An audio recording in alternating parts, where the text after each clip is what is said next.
Hey guys, it's Goldie, and today we're taking a look at the Starlight House Bundle that came with Update 9, so you can make your own decision about whether you think it's worth buying. As you can see, it costs 4,000 moonstones, and interestingly enough, this is the first bundle that only includes items. I originally thought this was going to include a quest as well, like all of the other premium bundles did, but I quickly realized that that is not the case. And honestly, I'm not that upset that there's no quest. I think the quests from the other bundles have been kind of lackluster. I don't even know how they could make them more interesting, except maybe adding more cutscenes. I really like it when they do that, or, something along those lines. I'm not really sure.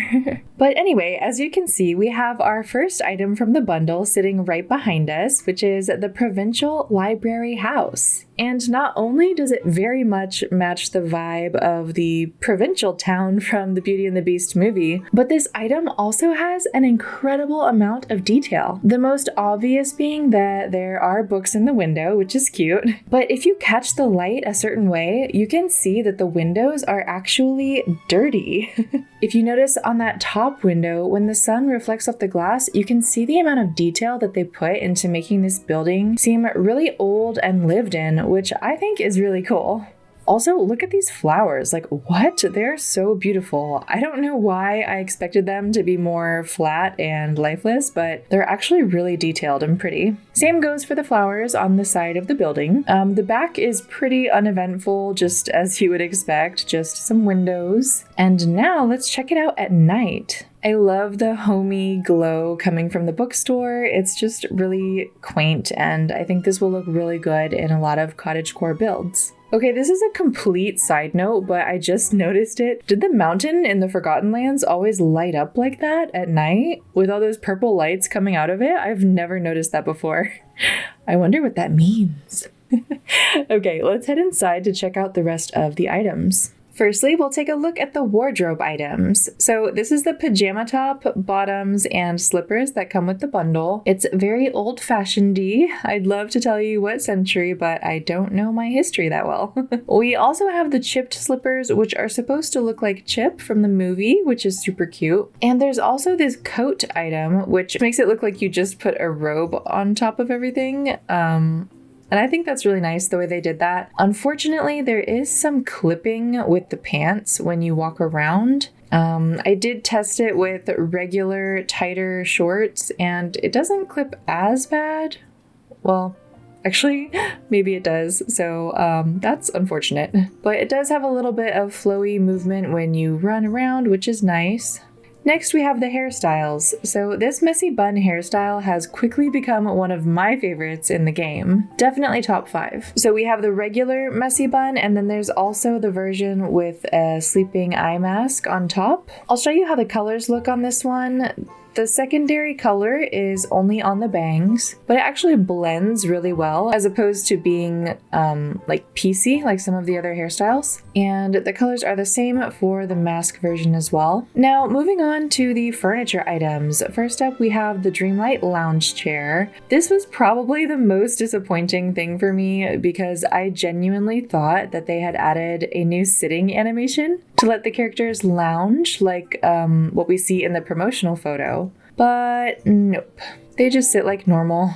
And I'm also now noticing that the new robe is super glitchy when the character sits down too, so that's not great. However, what I do think is great is that they gave us the beanbag template for Touch of Magic, so we can make our own unique versions of the lounge chair for decorating. I actually don't even use Touch of Magic, but oh my gosh, look at that, it's like leather.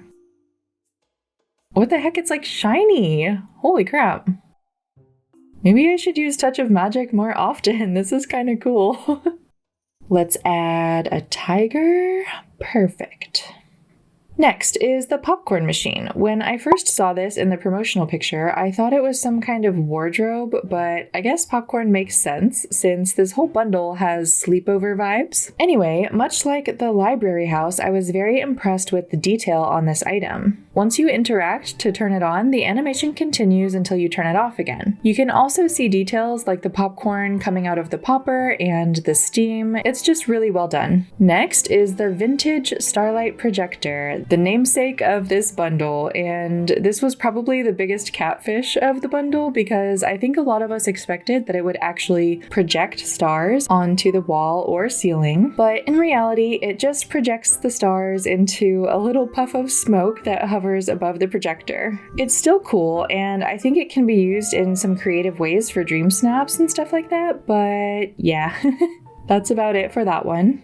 Moving on to the evening salon lounge pillows. This looks very similar to another item we have in the game, but I could not find it in the furniture menu to save my life. I was trying to show you a comparison, but I must have placed it in my valley somewhere. We really need some furniture menu improvements. That's all I'm gonna say about that. But anyway, you can't interact with it, but it's got a book there to represent Belle, and yeah, it's a nice item. Next is the Blooming Roses airbed. I guess this is supposed to be like a blow-up mattress that you would bring out for a sleepover. I'm just in love with this little canopy over the bed with the roses and the fairy lights. But the only weird thing is that you can't sit on it or interact with it like a normal bed. I mean, it makes sense because it's not the correct height for their current animations, but still, I feel like this and the beanbag deserved their own animations for this bundle. And the last of the furniture items would be the wallpaper. It's very on theme, it's very bold. I feel like it's a bit too much for a full room, unless if you put a lot of stuff on the wall maybe, but when you have a strong pattern in a loud color like this yellow, it can get very overwhelming, but I'm sure it definitely has a place in certain decor styles. Oh, also, I completely forgot about this until right now, but they also gave us this cucumber eye mask,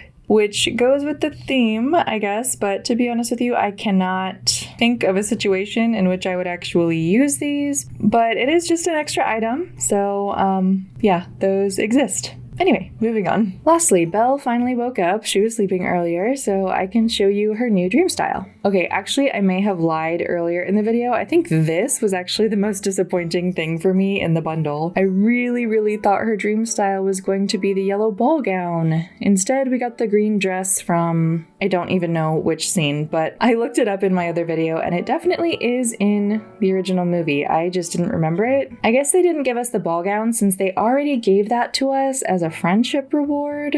Maybe they thought it would be awkward if Belle and I show up in the same outfit, but I would have taken it, honestly. So the big question is it worth it?